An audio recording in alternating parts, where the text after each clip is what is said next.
Hello and welcome to Prime. Let's begin with the headlines.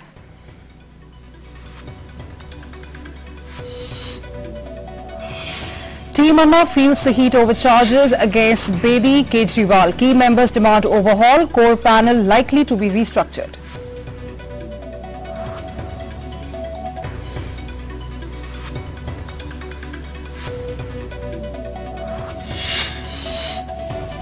Close shave for Advani. Crude bomb found near the BJP leader's Yatra route in Tamil Nadu.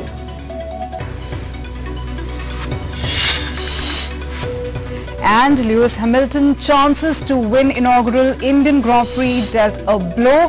Racer handed penalty for ignoring yellow flags.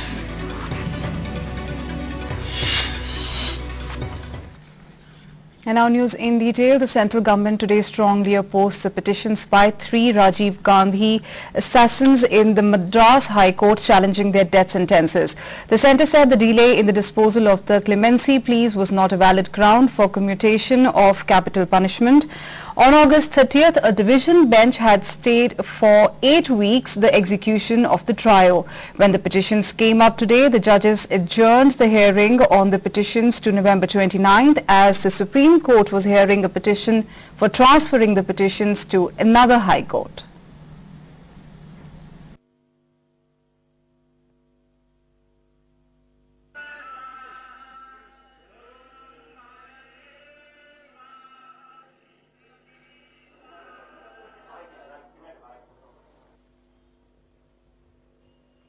Mr. Jetmalani, I do hope, will definitely come and appear.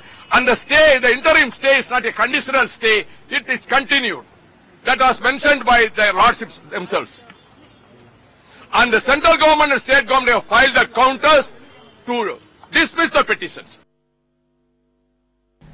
As the second leg of his Jan Chetna Yatra started today in Tamil Nadu, BJP leader L.K. Advani today asked the government to review its nuclear policy. Incidentally, it was the NDA government that had aggressively pursued the cause of nuclear energy. While the entire world, including countries which have had nuclear plants for the development of energy for a long time, they've decided, announced a second view at all those plants, particularly if they are close to the ocean. So there is no reason why India should not adopt the same approach. There has to be caution, and the first and foremost consideration has to be the safety and security of the people. Whether it is Rajiv killers or the attackers of the Indian Parliament, whatever decisions have been taken by the courts should not be meddled with on any political grounds. If there is a case of, say, capital punishment, where the crime, the murder is not heinous and there has been some provocation, individual cases, one can think in terms of clemency, but certainly not on political grounds. Meanwhile, a crude 6-feet-long pipe bomb was found under a bridge at Alampatti village on the outskirts of Madurai city hours before Advani's Jan Chetna Yatra was to pass through.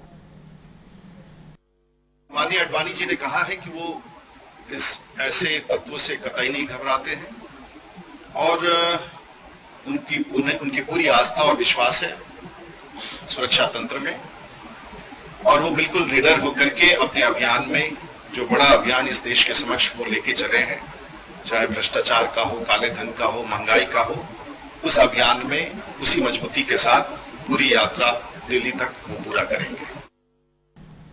In Srinagar, the son of political worker Syed Muhammad Yusuf, who allegedly died in police custody and whose death sparked a major political row subsequently, today sought directions from a special anti-corruption court to CBI to probe allegations of corruption against Union Minister Farooq Abdullah, a charge denied by him. The court heard arguments of Talib Yusuf's counsel, who pleaded that CBI must investigate the allegations of corruption made by Abdul Salam Reshi, following the death of the National Conference worker on September 30th. Reshi had alleged that Yusuf had taken rupees 34 lakhs from him and rupees 84 lakhs from another NC worker, Mohammad Yusuf Bhatt, for getting them berths in the State Legislative Council.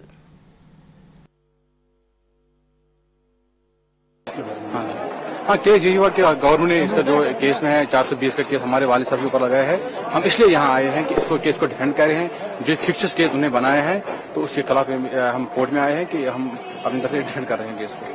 My submissions are that a case be registered since the police is declining to register the case since CBI has not registered so moto taking cognizance of the matter, and police station this Ramunchi Bagh Srinagar, under whose jurisdiction the residence of the Chief Minister falls, where the alleged act of killing of the father of the petitioner has taken place.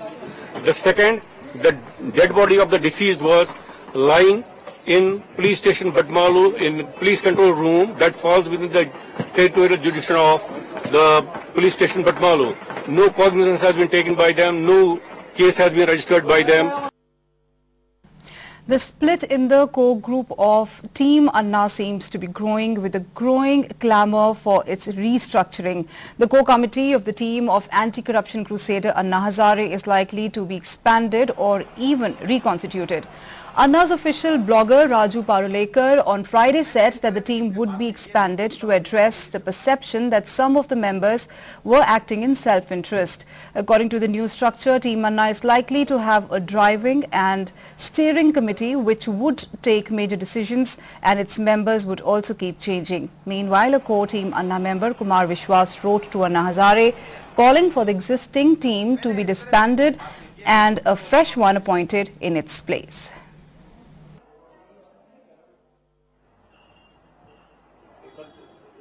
मैंने अन्ना को सुझाव दिया है, उनसे अनुरोध किया है कि वो हमें एक नई व्यवस्था दें, या तो एक नई कमेटी सृजित करें या इसका विस्तार करें, इसे स्थगित करें, या 121 करोड़ लोग मेरे सिपाही है ये कहे पूरा देश उनकी एक आवाज पर तैयार है। हम भी तैयार हैं, जितने सारे कोर कमेटी के सदस्य हैं वो भी तैयार हैं, पूरा देश भी तैयार है।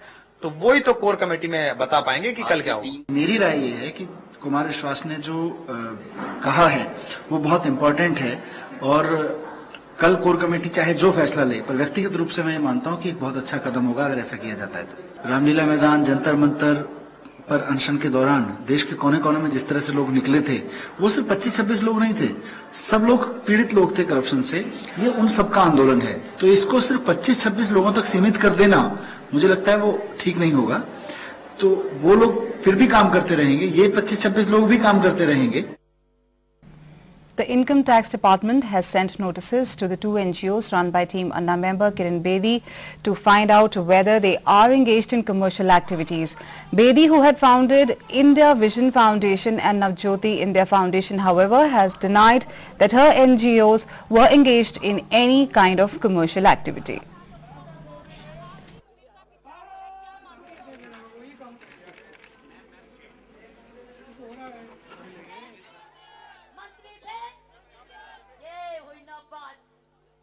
अन्ना ने हमको जोड़ा है, अन्ना ने सारे देश को जोड़ा है। इसलिए अंग्रेजी टेलीविजन वाले कह रहे हैं